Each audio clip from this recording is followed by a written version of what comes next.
Good morning, folks.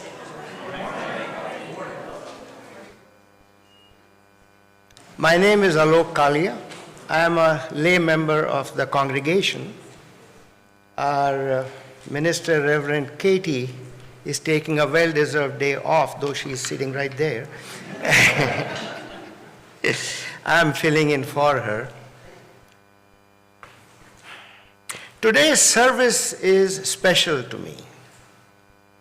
It is the recalling of a spiritual journey, my spiritual journey of the past 30 years, 28 of which was spent as a member of this congregation.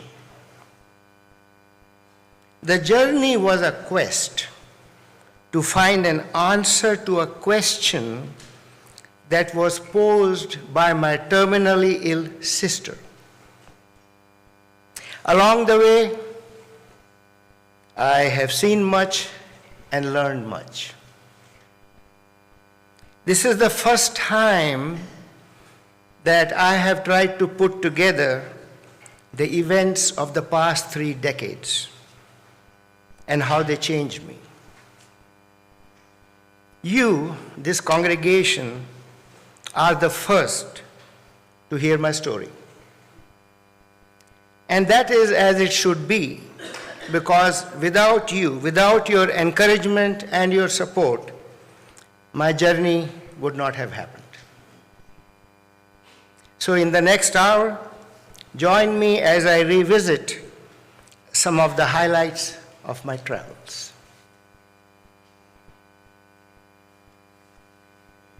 Good morning. Barbara Brandon will come forward and light our chalice for us this morning. Thank you, Barbara.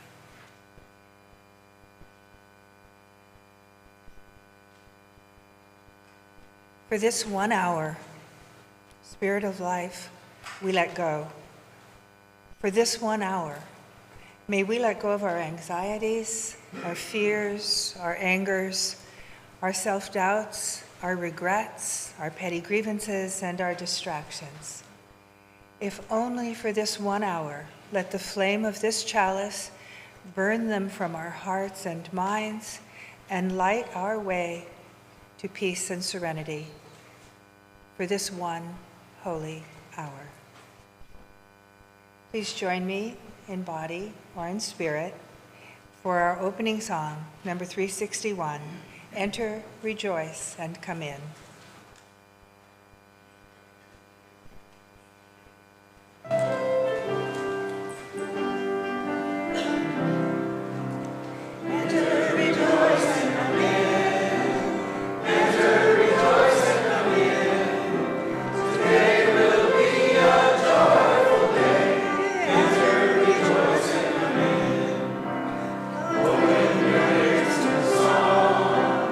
Open your ears to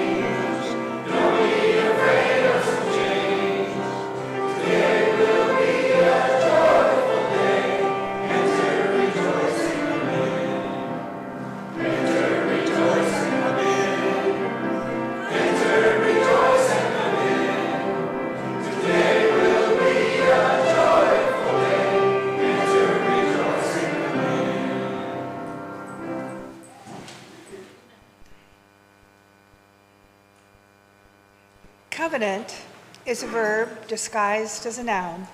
It's like the Zen cone. The finger pointing at the moon is not the moon.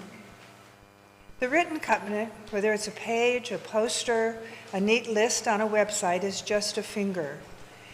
The actual covenant is lived, relational, commitments we make with each other to continue acting out of love. Please join me in saying our covenant. Love is the doctrine of this church. The quest of truth is its sacrament, and service is its prayer. To dwell together in peace, to seek knowledge and freedom, to serve humanity in fellowship, thus do we covenant with one another. And rather than completely fracturing the Spanish version of this, Sonia Hernandez will lead us in the Spanish covenant.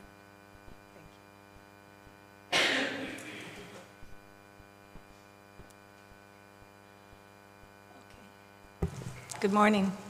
Okay, so all together now. El amor es la doctrina de esta iglesia.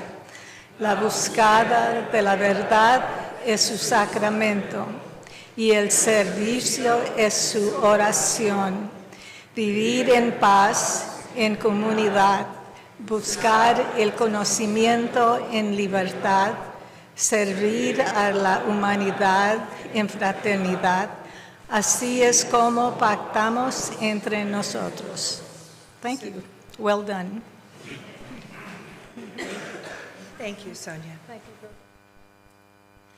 It's that time in our service now when we're invited to light candles to honor the joys and concerns we brought with us today.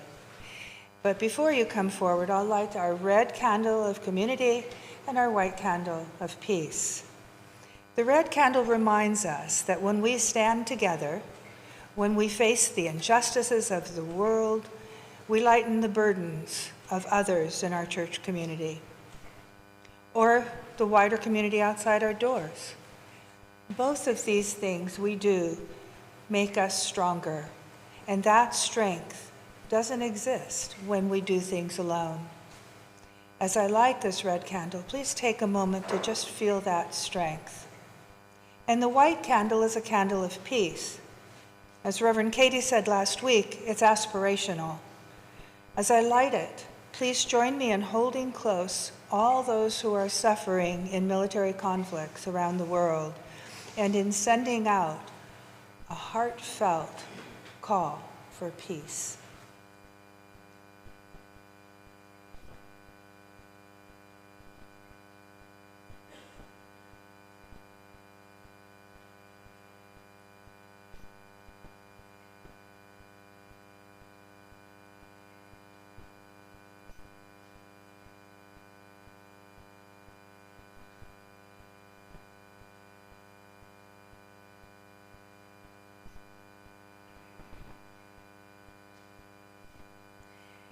Joys and concerns is one way that you use keep the ritual and practice of holding one another in community. We don't light candles because we believe they have supernatural power in them, but we do believe there's power in standing together in these moments of our lives when we carry the weight of sorrow or the light heart of joy. Lighting them together lifts our burdens and amplifies our happiness. Please come forward now as you are moved and light a candle. And if you would like one brought, please raise your hand.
Meditation. I have meditated intermittently for about 25 years and regularly for about the last 5. I like it. It promotes introspection. It adds a little bit of calm to my life. But when I mention meditation to others, the most common response is, I could never do that. I can't calm my mind. So we're going to take a different tack today. I want to introduce you to a method of meditation called passage meditation. Just to get your toe into the water, so to speak. There are 2 reasons I want to talk about this kind of meditation. Firstly, this is the method that got me started in meditation. And second, as you will hear about later, if I had not discovered passage meditation, I would not have found this church. Passage meditation was developed by a gentleman named Eknath Easwaran, whom I have long considered my teacher, my guru. Eknath was born in India in 1910. He was a scholar of Sanskrit, the language in which the ancient religious texts of Hinduism are written, and also a scholar of English. In 1959, Eknath came to the University of Minnesota on a Fulbright scholarship. In 1961, he founded the Blue Mountain Center of Meditation, bmcm.org up there, in California, and that center is still going strong. Also, some of you who spent your early years as a flower child might be familiar with the counterculture vegetarian cookbook called Laurel's Kitchen. I know at least one person who is, and I see some heads wagging. That cookbook was written by some of the followers of Eknath Easwaran. So, this is how I was taught to practice passage meditation. First, I had to find a passage or a piece of writing that contained ideas and values I would like to incorporate into my psyche, to make a part of me. Next, I had to memorize that passage bit by bit. And lastly, during meditation with my eyes closed, I had to slowly recite the passage word by word, doing justice to every word. And I found that the slow recitation helped slow down my mind. They live in wisdom who see themselves in all, and all in them. At that speed. Also, I found that each word slowly spoken became an anchor for my mind to focus on, so it was less likely to wander. And thirdly, probably because my mind was calm as it focused on each word, with just a week or two of daily meditation, I found the passage seeping into my consciousness, beginning to affect my thoughts and actions. I would like to try a bit of passage meditation with you all today. In the interest of time, we will just use a couple of sentences from the prayer of Saint Francis, and those sentences have universal truths. First sentence, it is in giving that I receive, all right? And it is in pardoning that I am pardoned. So what I want you to do, if you are comfortable doing it, when I say start, relax, close your eyes, and silently and slowly repeat this passage, these two lines to yourself a few times, and then I'll ring the bell. So let's get started. Let's go.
That's all there is to it. Okay. In reality, what you would do is memorize one paragraph of that passage and repeat it over and over again on day one, and add a para each day until you have the whole passage. And after a couple of months, you go find a new passage and carry on. I still use passage meditation as part of my meditation practice. And if you want to learn more about it, catch me later. Thank you.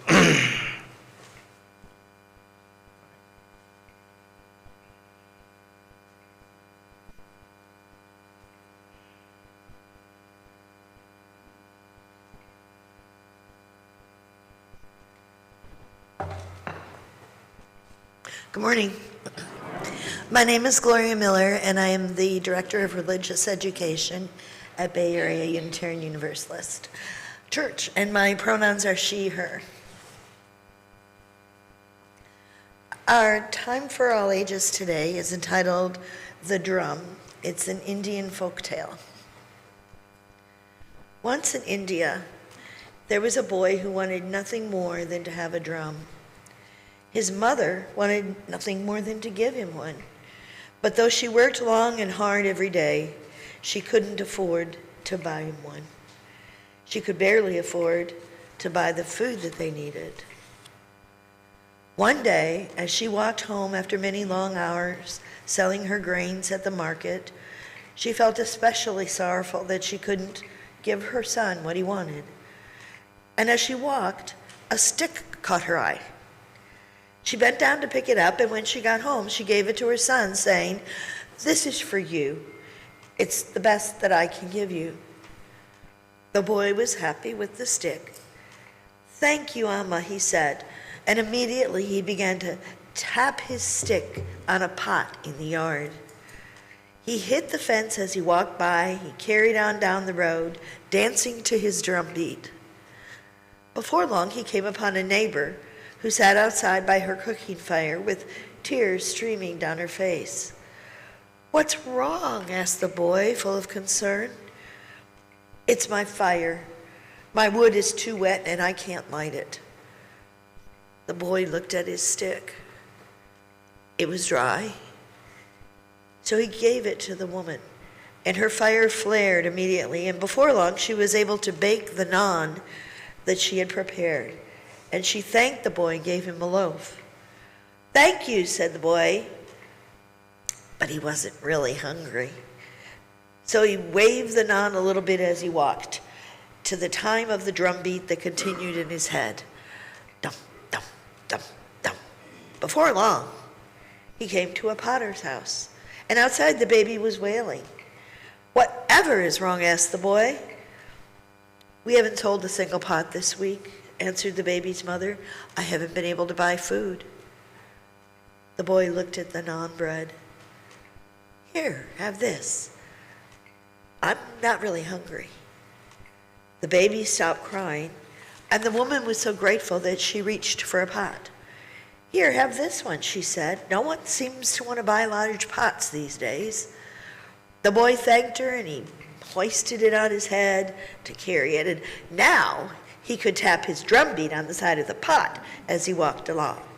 Dum, da-dum, da-dum, da-dum. And before long, the boy came to the river where he saw a washerman and woman quarreling. "Whatever is the matter?" asked the boy. "We broke our pot. We don't know what to do, and without it we can't scrub the clothes."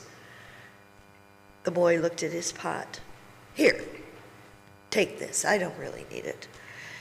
And the washerman and woman were so grateful, they gave him a coat. It was a beautiful coat, embroidered with designs and inlaid with mirrors. But the boy wasn't really cold, and he really didn't need a coat. He slung it over his shoulder, and now the drum beats were in his head as he carried along the road. Dum, da-dum, da-dum. And before long, he came to a bridge, and he noticed a man shivering with almost no clothes. The man explained that he'd been robbed. "Please, take my coat," said the boy. And the man was thrilled. He pointed to his horse that was grazing nearby. "You know, I can't ride, and I can't care for my horse anymore. Please take it as a token of my gratitude." The boy was pleased, but he didn't know how to ride a horse either. So he kind of led it along, and he could hear the drum beats and the horse's hoof steps. Dum, da-dum, da-dum, da-dum, da-dum. Before long, he came to a forest. A bridegroom, his parents, and a group of musicians sat under some trees, and they looked very unhappy. "Whatever is wrong?" asked the boy. "The groom can't go to his wedding unless he rides on horseback. The auspicious hour for the wedding is here, but his horse hasn't arrived." The boy led the horse over. "Please, take mine." The family was very grateful. "What can we give you in return?" The boy could see the musicians had more than one drum. "Might I have one of those?" "Of course," they replied. And now the boy walked home, beating the drum. Dum, da-dum, da-dum. "Mother," he called out, "the stick you gave me has become a drum." Our keeper of the flame today, actually, we have two keepers. Cora and Isla are going to be our flame keepers.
Good morning. Brad and I will be playing a song for you this morning called Face Your Life. The name didn't make it into the program. It's called Face Your Life by a musician named David Mayfield. And this song came out last year, and the reason why I wanted to share it with you today is there's two reasons. Number one, when this song came out, it immediately connected with me. There are areas of my life where I don't feel like I can 100% be authentic myself. There are some areas in my life where I can't say what I really believe about politics, about religion. And this song speaks to that, and it gives me courage. And I feel like in different ways, most of us can probably connect with that. And then, first off, with that in mind, the chorus is, stand up straight, face your life, tell the truth, or at least don't lie. Stand up straight, walk with pride, embrace the pain and face your life. I find that very powerful. So I've loved this song. I've been trying to learn it since last year. And now we find ourselves in the world that we find ourselves in. And verse 2 speaks to me. Verse 2 says, in these troubled times when the world is scared, I find grace in the helping of hands. And when we stand together and show we care, I find beauty in my fellow man. And that inspires me also. So I hope you'll enjoy this. I'm thankful for Brad offering to help me, because this is, if you guys look this song up, it's a very beautiful, multifaceted folk song with banjos and guitars and drums. And I could not do it justice by myself. So thank you, Brad. Think of me as a banjo.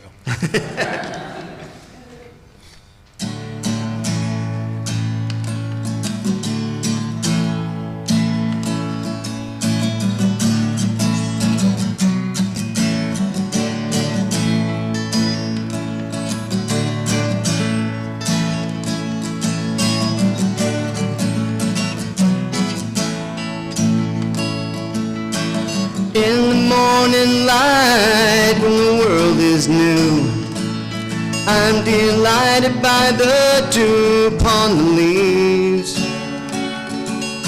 the way the flowers bloom and the sky is blue. I find comfort in the simplest things, but every day is chaos if the path's unclear. And yet there's order to each step we take. When we shoulder our burdens and face our fears, we'll find meaning in the choices that we've made. Stand up straight, face your life, tell the truth or at least don't lie. Stand up straight, walk with pride, embrace the pain, face your life.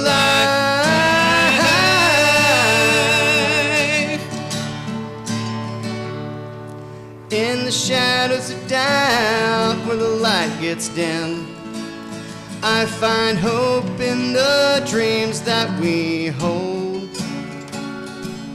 The way we keep moving forward limb by limb, I see future in the stories told.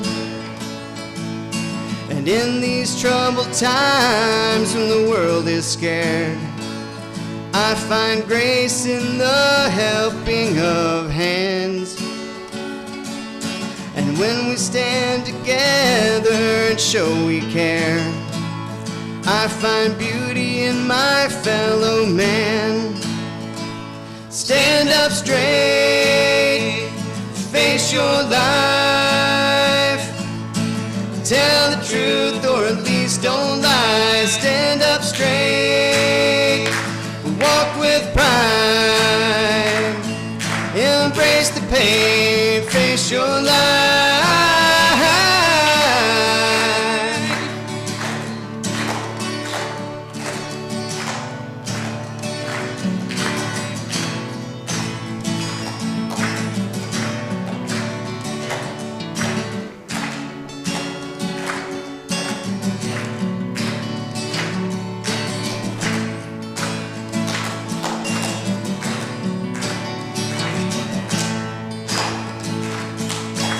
in these troubled times when the world is scared, I find grace in the helping of hands. And when we stand together and show we care, I find beauty in my fellow man. So stand up straight, face your life, tell the truth or at least don't lie. Stand up straight, walk with pride, embrace the pain, face your life, embrace the pain, face your life, embrace the pain, face your life.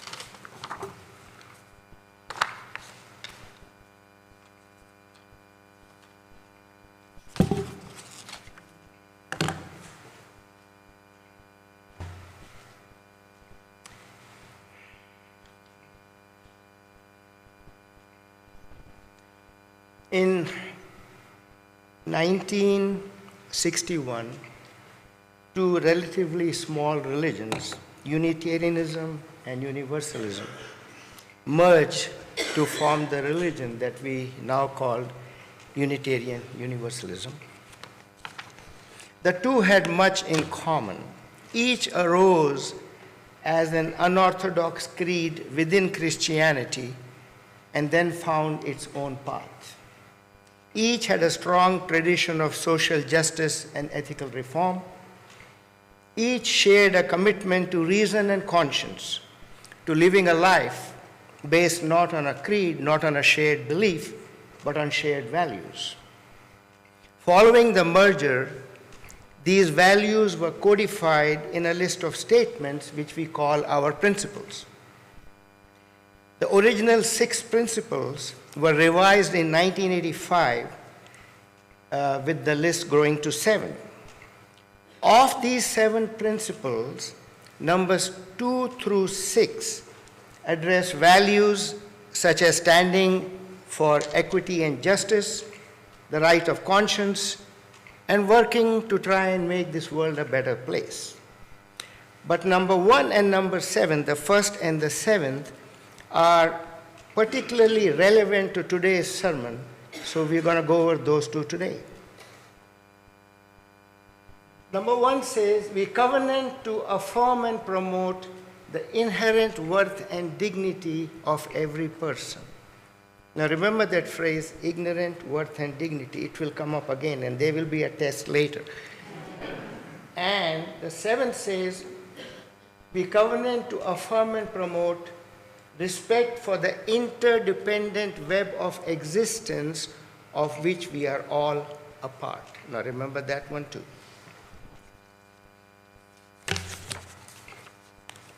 So with that, we get to the story.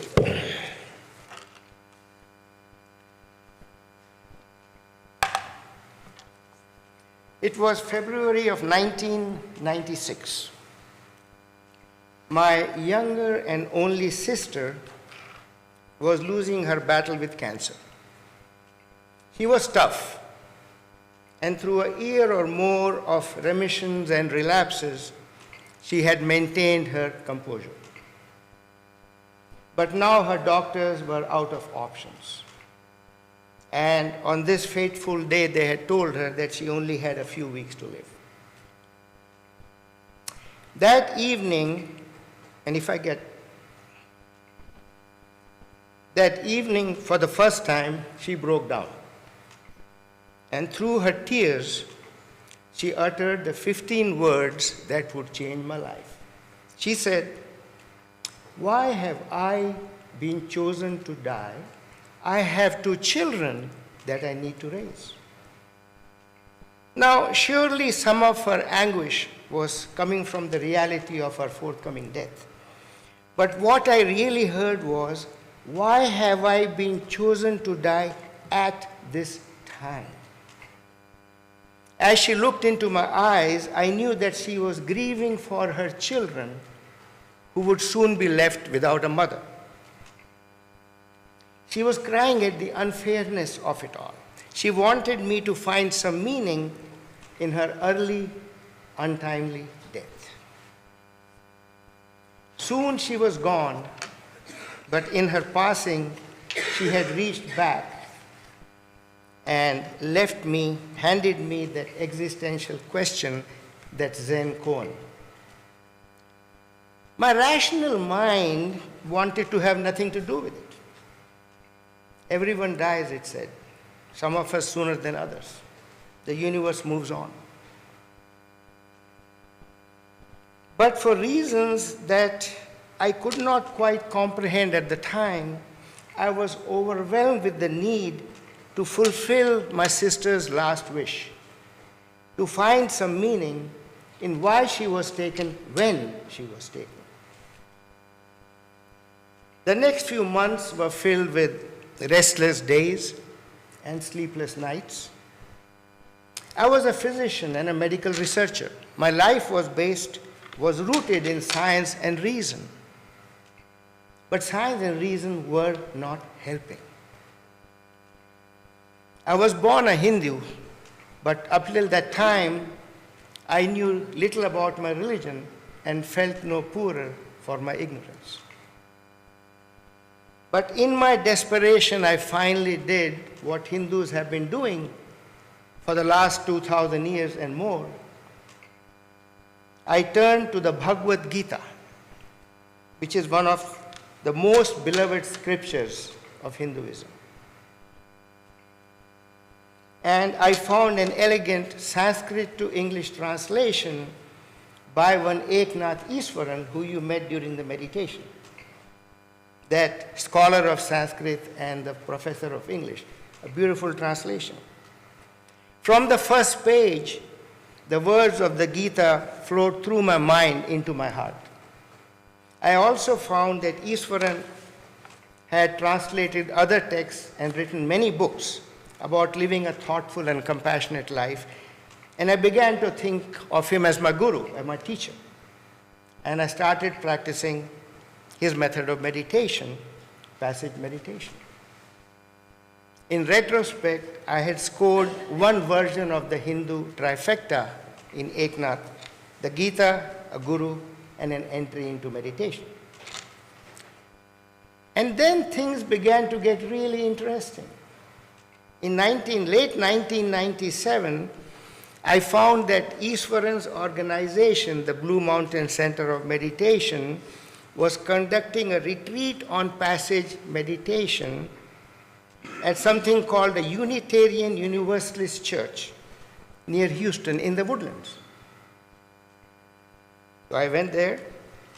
Now, I had had quite a bit of exposure to Christianity in India from going to Christian schools all my life, but I never heard of Unitarian Universalism. Some of the members of the congregation were also attending the retreat, so I quizzed them about their religion, and they were stumbling. They didn't have an elevator speech ready. So I said, "Do you guys have Sunday services?" They said, "Yeah." I said, "Get me an old order of service." And they did. And I looked, it looked familiar. I said, "Oh, this is just a hymn sandwich. You know, you sing a hymn, stuff happens, you sing a hymn, and you're done." Right? So now I was curious. I looked in the yellow pages and found a Unitarian Universalist church 10 minutes from my home in League City. I decided to sneak in when the church was likely to be empty and take a look.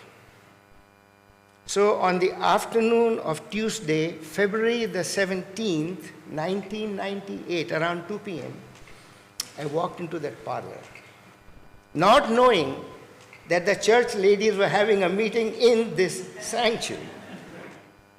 So when they saw this stranger snooping around, one of them, Doris Stiles, some of you remember Doris, she popped out like a champagne cork, I still remember, introduced herself. Well, Doris happened to be a third-generation Unitarian probably the 5 that were in Houston at that time. But she knew her stuff, and we talked for an hour, and she persuaded me to come for next Sunday's service. And as I later found, it was hard to say no to Doris. Right. Now, I came for the service. The service made no great impression on me. But what happened next did. At the end of the service, an extremely pregnant young lady stood up. She was on the 3rd row from the back in the middle. Still remember. An extremely pregnant young lady stood up and said, I have a history of postpartum depression. I work in a laboratory that handles HIV positive blood. I am frightened of what I might do to myself. I will need your support to get me through the next few months. I was surprised and impressed. A place where someone could open up so publicly about something so personal looked like the kind of place I wanted to be in. So I came back next Sunday and the Sunday after that. And the congregation took me in. Some of you were there when I joined. And they encouraged me, a Hindu, to continue on my quest. That led to my first revelation, and it was not about Hinduism. It was about Unitarian Universalism. In a talk I gave from this pulpit towards the end of 1998, I said, all churches offer 2 things. They offer fellowship and they offer worship. But there's a catch. In most churches, the fellowship comes at the price of the worship. To get the fellowship, you must do their worship. In this church, the difference is we provide the fellowship and encourage you to work on your own worship, to seek your own answers. That is what had happened to me. And I'm sure it's happening to some of you as we speak. So on I went. I found that Hinduism presents many faces of the one divine, and you get to choose the face that appeals to you. From now on, what I say applies to the face I choose, and it's called Advaita. What does that mean? Now, many Indian and European languages have similarities because they all came from the same root. The A or A in Advaita means not, just as the prefix means not, just as it does in English, like amoral, not moral, asymmetric. So A means not. The Advaita, the Dve in Vaita, is the same as the duo in Latin. It means 2. So Advaita means the divine is not 2. Unitarian, huh? The divine, it means, is not separate from creation. The divine is the creation. The divine is all that exists, the sun, the moon, the stars, the galaxies, whatever. It is all a manifestation of the divine and permeated by the divine. The divine is all around us. So let's imagine for a minute that this room represents all that exists. As I said, earth, sun, moon, stars, galaxies, whatever. But you and I are part of this room, part of this existence. Does this mean that we are also permeated by divinity? Hinduism's answer is yes. I am a part of this room, part of existence, and so are you. Each of us is a small part of the same divinity. So what does that mean in real life? Suppose I was to crouch behind this lectern with only my hand showing, and in my left hand I have a sharp pencil which I proceed to jab into my right hand.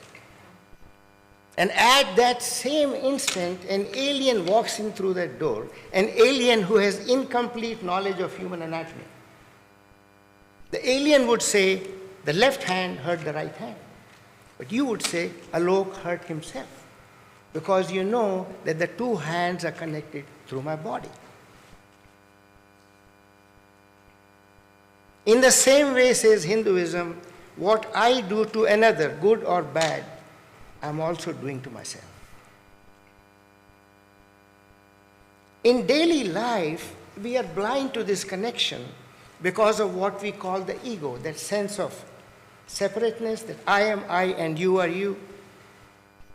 This ego, this sense of I, me, mine, is the root of all selfishness. The ego is like a dusty lampshade that blocks the bright light of divinity within each of us.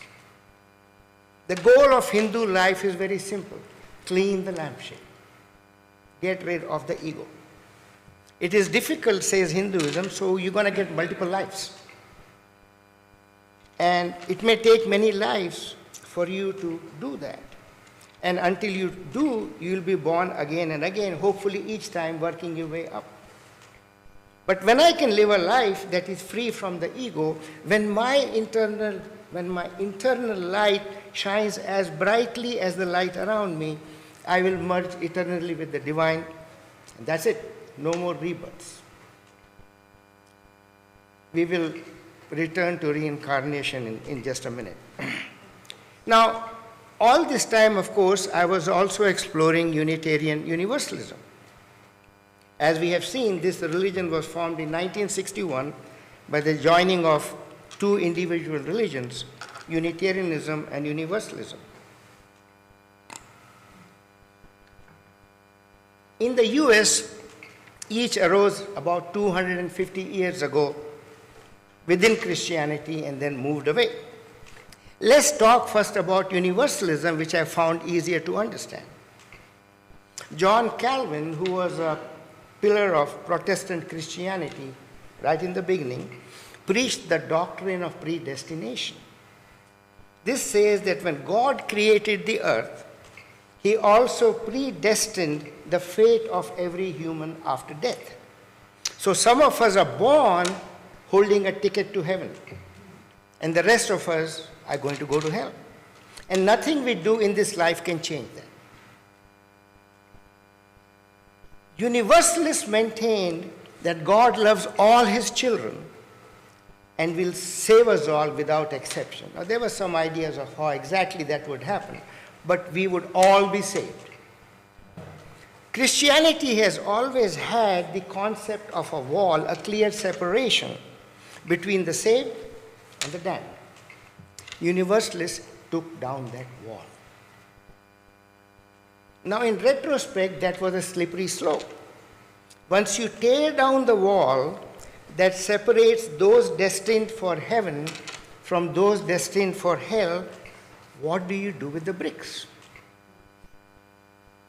Do you use the bricks to build a new wall that surrounds all Christians? Remember, Universalism was a Christian denomination, right? So do you use the bricks to build a new wall that surrounds all Christians, but only Christians, saying in essence to everybody else, you know, we guys are going to heaven, you are on your own, right? But, you know, no, once you truly believe that in God's eyes we are all the same, you have to throw the bricks away. There cannot be any walls. So the Christian universalism gradually evolved into a simple, non-creedal universalism with a small u that encircles and welcomes everyone. And here we are. Now, Unitarianism is a little more complicated. Unitarianism arose within Christianity. Unitarians maintain that God is one, not three, which is why Unitarian, not Trinitarian in Orthodox Christianity. However, 200 years ago, most Unitarians in this country considered themselves as fully Christian in all other respects and called their religion Unitarian Christianity. But some began to push the envelope. A couple of hundred years ago, William Ellery Channing, who was an influential Unitarian minister, began to encourage his parishioners to focus more on the moral and spiritual message of Jesus than on the miracles that surrounded him. Ralph Waldo Emerson, that famous American essayist and poet who had also been ordained as a Unitarian minister, emphasized that each person contains divine potential and that religious truth should come from within. And a major influence on Emerson's thinking was the Bhagavad Gita. Emerson had discovered the Gita 150 years before I did. And then there was Theodore Parker, another Unitarian minister who went even further, saying that eternal truths are universal and no religion can claim a patent on those truths. But something else was also happening within progressive Unitarianism, as exemplified by the evolution of Parker's priorities. He went from arguing theology to living it through social action. The abolition of slavery, prison reform, elevation of the status of women, these were some of the things that he became very, involved in from the heart. Parker, by the way, is the one who wrote, "Democracy is government of all the people, by all the people, for all the people." The line that Lincoln used at Gettysburg so famously, and others have used it too, and you've heard it. He wrote it. So, through much of the 1800s, there were skirmishes between the majority, which were the Unitarian Christians, who wanted to worship in the old ways, and the progressive, who pushed for freedom of thought and social justice. Then in 1914 came the First World War. Most Unitarians on both sides supported America's involvement in the war. Some as a political act to defend democracy, and others as a moral necessity against injustice and tyranny. But then the butcher's bills began to come in. The mechanized slaughter, poison gas in the trenches, the 20 million dead, both soldiers and civilians. That seemed to turn the tide of Unitarian thinking. The randomness and the scale of death seemed incompatible to many with the actions of a paternal and loving God. So Unitarians began to turn to humanism. Now, of course, I'm simplifying decades of history in 3 sentences, but to me, that's the essence. So Unitarians began to turn to humanism, the belief that we humans can take care of our own problems with no help from the divine. Thank you very much.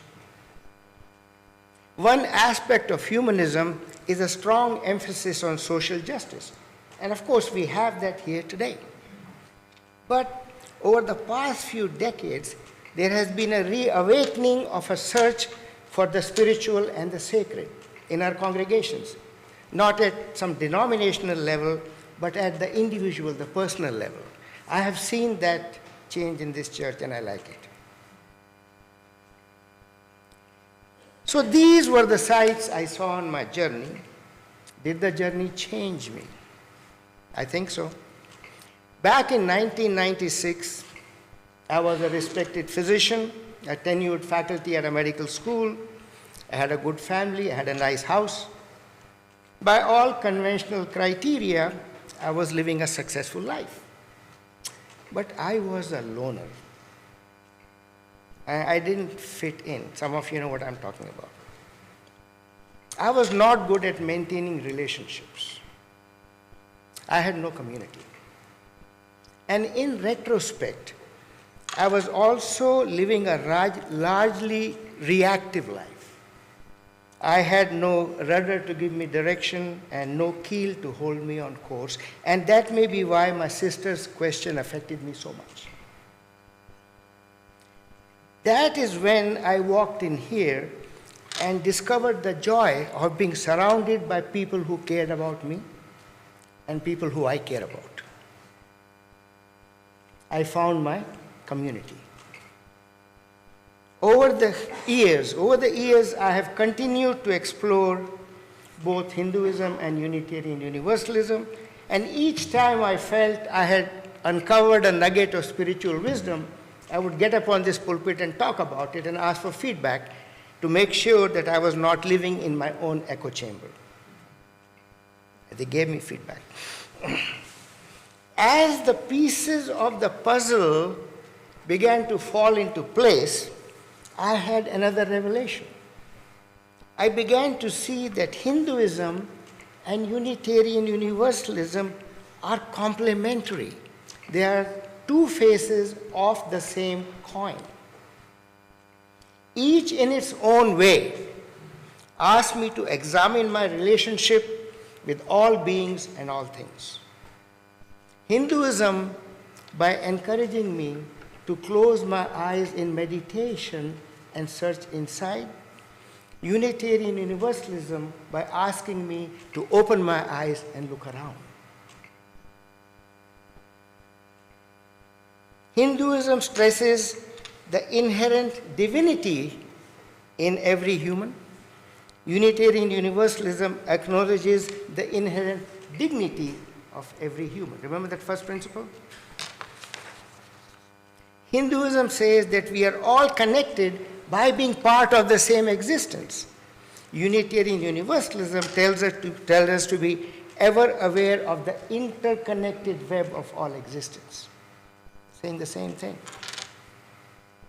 Both try to point out that everything I do, every vibration I generate in this web, at some level affects everyone and everything, including me. So finally, let's close the loop on the Hindu concept of reincarnation. That each life is an opportunity to live a little more selflessly, to move another step closer to the divine. Now, of course, I have no idea if incarnation is for real. But I find it useful to think that it is. I know that if I try to live this life a little more selflessly, with a little more compassion, it will make me a better human now. And if there's a next life, I'll have a leg up. So, have I found an answer to my sister's question? Have I found some meaning in her untimely death? Now, of course, questions like that have no answer or many answers. And I have found mine. My answer is, my journey is the answer. By asking her question on that particular day, in that particular circumstance, and in those particular words, he sent me on a journey. A journey that helped me, a loner, find a loving, caring community. A journey that helped me to find a teacher, a guru. A journey that helped me build a meditation practice that added a bit of calm to my life. A journey that helped me find not one, but two religions, both of which emphasize my connection to all of you and all of this. And most of all, my sister helped me realize that there was a space and emptiness in my heart for the spiritual. And she put me on a course to fill that space. She made me complete. So, sis, wherever you are, I hope that seeing how you help make your brother's life a little better gives you reason for at least an itty-bitty smile. So, thank you.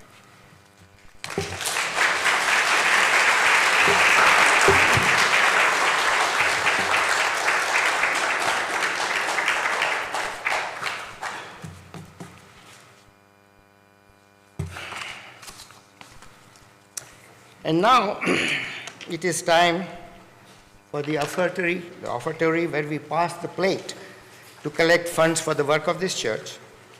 And I don't have to tell you why I support this church. You heard me just now. And I'm sure that all of you have had similar experiences. Today, there is another reason to be doubly generous. As part of our ongoing community involvement, we'll be sharing half of all the cash in the plate and half of all the checks that are not already earmarked for a specific purpose with the Galveston Bay Foundation. As an avid fisherman and boater in my younger days, I am very familiar with that body of water.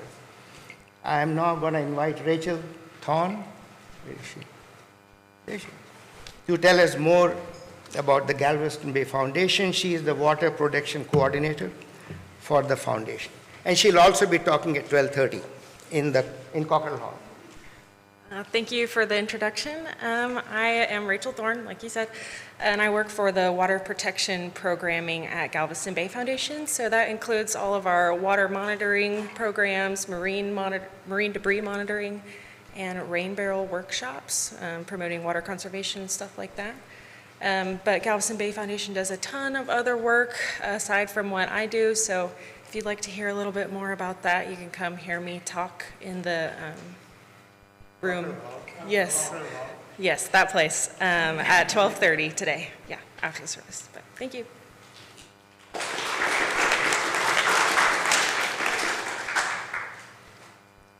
Thank you, Rachel. We will now pass the plate. As always, you can, that's the donation to BAUC also? Yes. Using that scan code, or you can text to the number on the screen. Go ahead.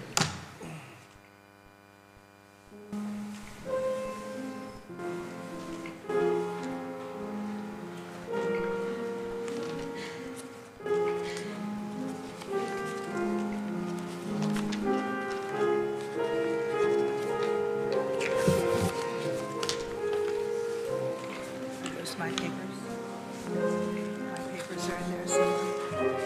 Yeah.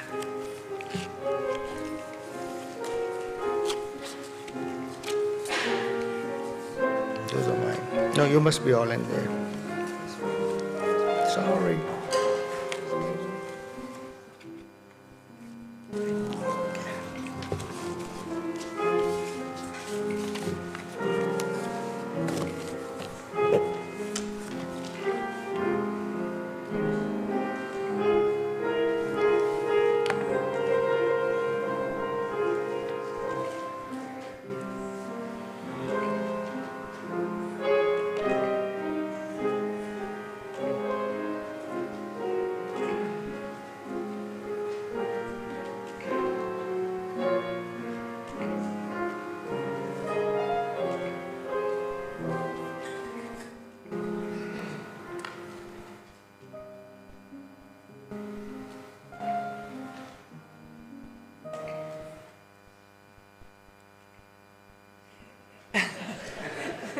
you.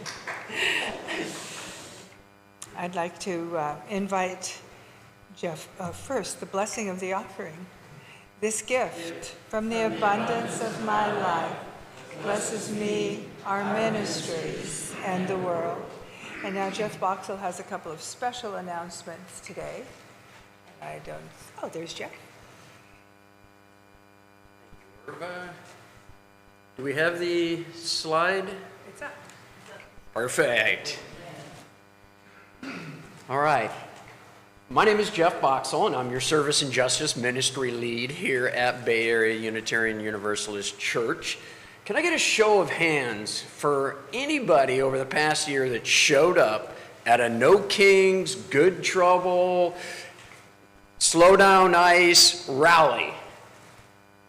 Look at the show of hands. I want to say thank you to each of you, and also look around and be grateful for this tribe that you have found here.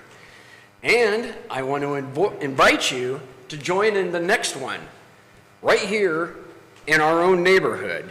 Join neighbors, families, and friends at the No Kings 3 Clear Lake Rally, Saturday, 3/28, 10 a.m. to noon, for a peaceful event declaring that no one is above the law, due process is for all, and the cruelty unfolding in this country has to stop.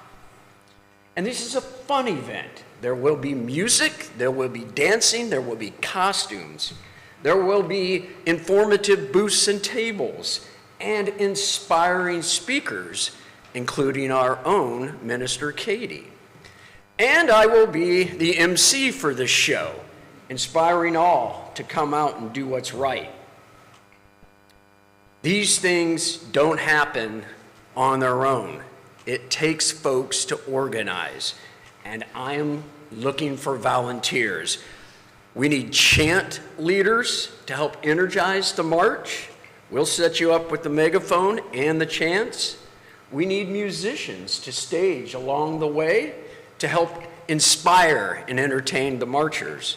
And we need safety monitors to help keep our people safe.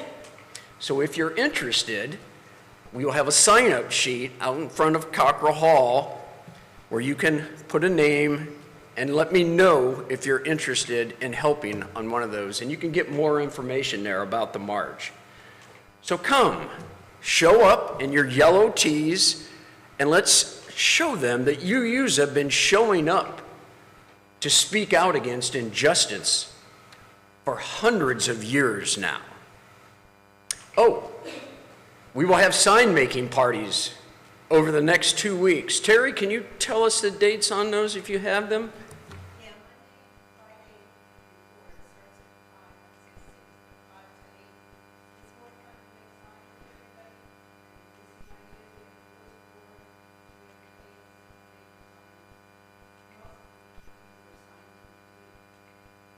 Awesome. So please, show up. And let's let the world know, no kings. Thank you.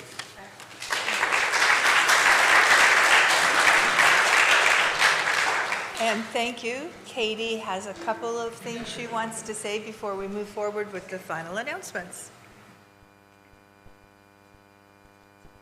So yeah, no slides for this one, so just leave it blank. My first announcement, I have a businessy one to get on the table first. As many of you know, TSA agents are working largely without pay, and that is causing a lot of suffering for them and their families.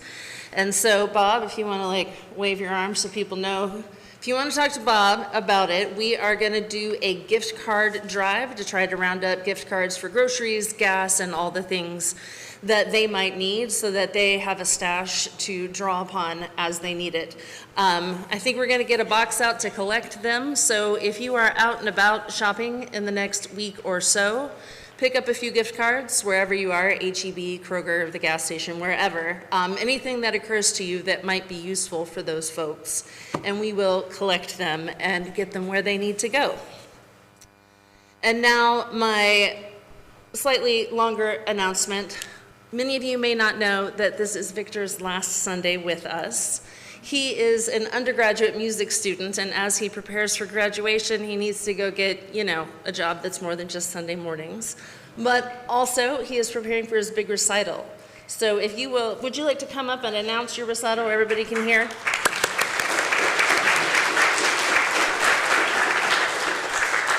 So, I have my graduation recital on May 3rd, 4 p.m. Maybe I can send you the directions, the parking instructions and everything. But it'll be my graduation recital. It's an hour-long program of memorized music.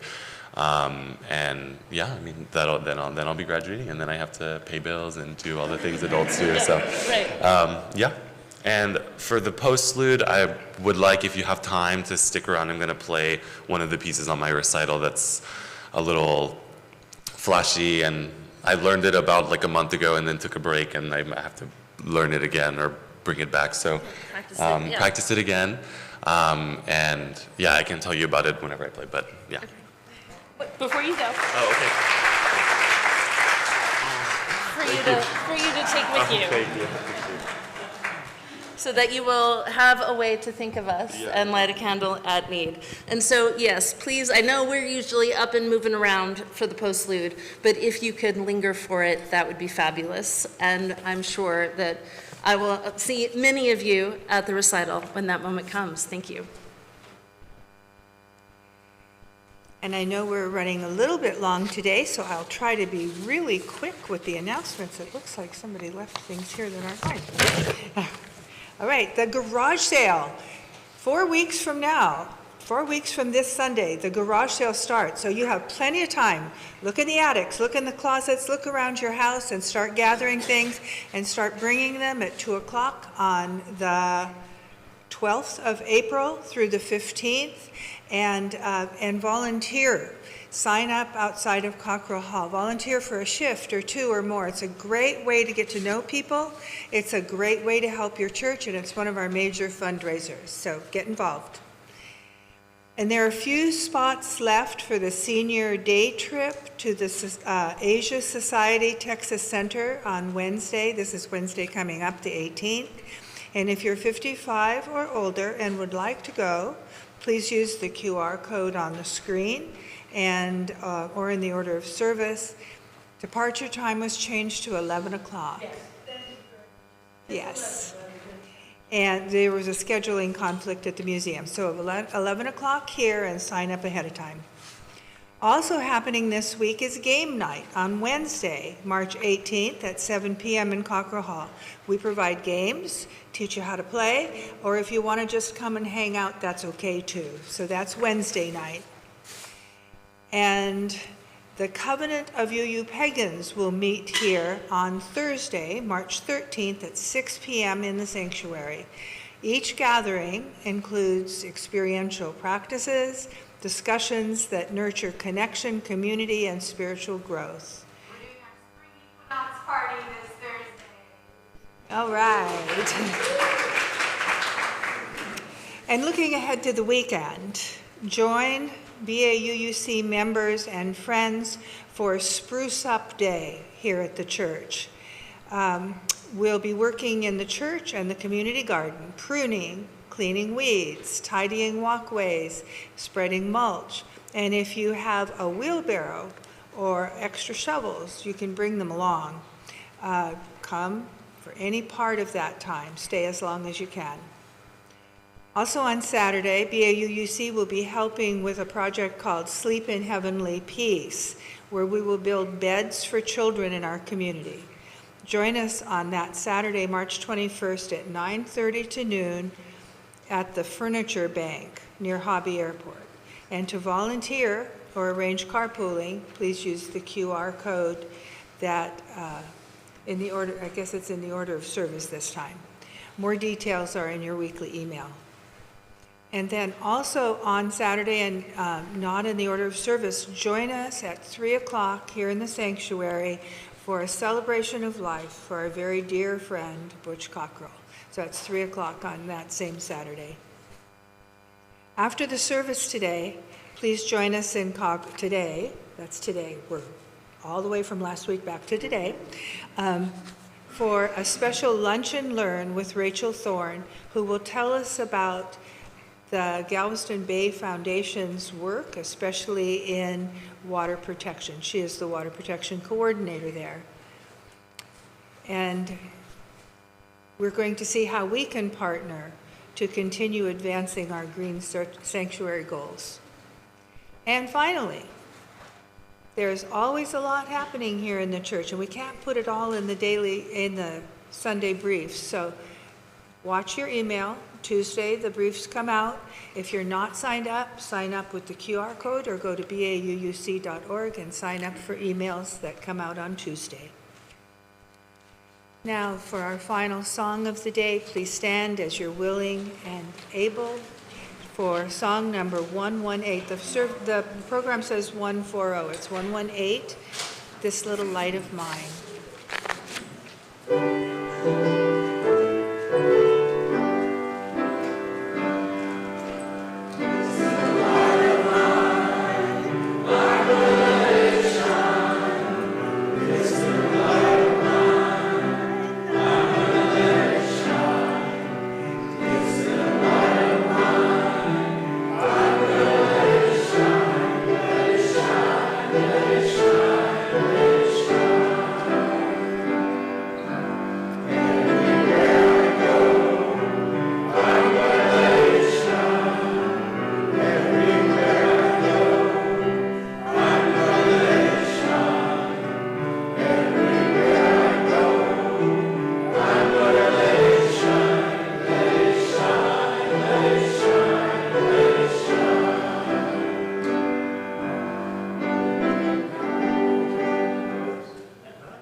In the words of Theodore Parker,